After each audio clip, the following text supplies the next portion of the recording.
Assessore, lei oggi qui, insomma, per questo tavolo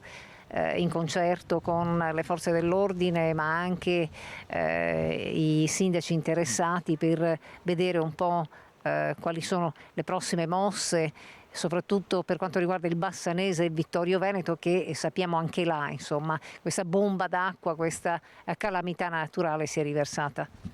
Sì, abbiamo questi fenomeni meteo che hanno colpito nei giorni scorsi, iniziato da Auronzo di Cadore, poi Rocca Pietore e poi altri comuni, e questa mattina abbiamo avuto delle precipitazioni molto consistenti nella zona del Bassanese, a nord e a nord-est di Bassano in modo particolare, con 80 mm d'acqua in poco più di 2 ore.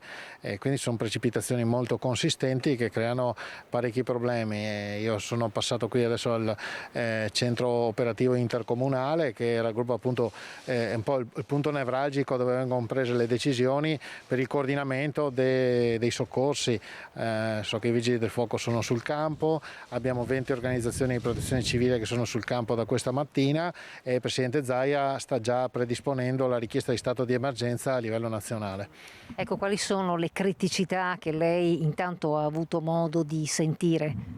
Insomma, le immagini le avete riportate voi, quindi penso sia facilmente comprensibili le difficoltà: allagamenti di scantinati, abbiamo avuto strade interrotte, smottamenti, insomma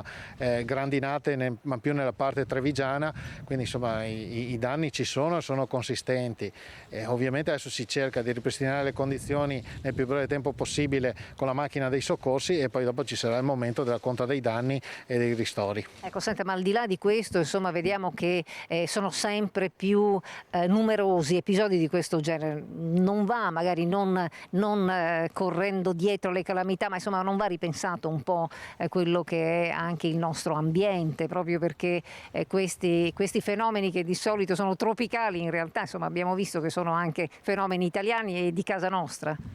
Ma guardi, io posso dire semplicemente una cosa, e non lo dico io, lo dicono persone autorevoli, come ne cito uno per tutti, il professor Luigi Del Paus, che è un luminare nel campo dell'idraulica. Da alcuni anni la Regione ha messo in campo un piano di opere di difesa del suolo che mai si era visto prima: bacini di laminazione, arginature, briglie, e non è un caso se l'anno scorso i massimi esperti, anzi 2 anni fa ormai, i massimi esperti nel campo hanno dichiarato pubblicamente che se non fossero state messe in campo queste opere di prevenzione, quello che è successo con l'uragano Vaia avrebbe avuto conseguenze ben peggiori. Ricordiamoci che nel 2010 c'è stata l'alluvione che ha allagato mezzo Veneto, ci sono state 32 rotture arginali, nel 2018 nessuna rottura arginale, quindi si sta intervenendo con un mega piano di interventi. Abbiamo investito più di 1 miliardo di euro di opere, ne mancano ancora 2, ma si continua su questa strada.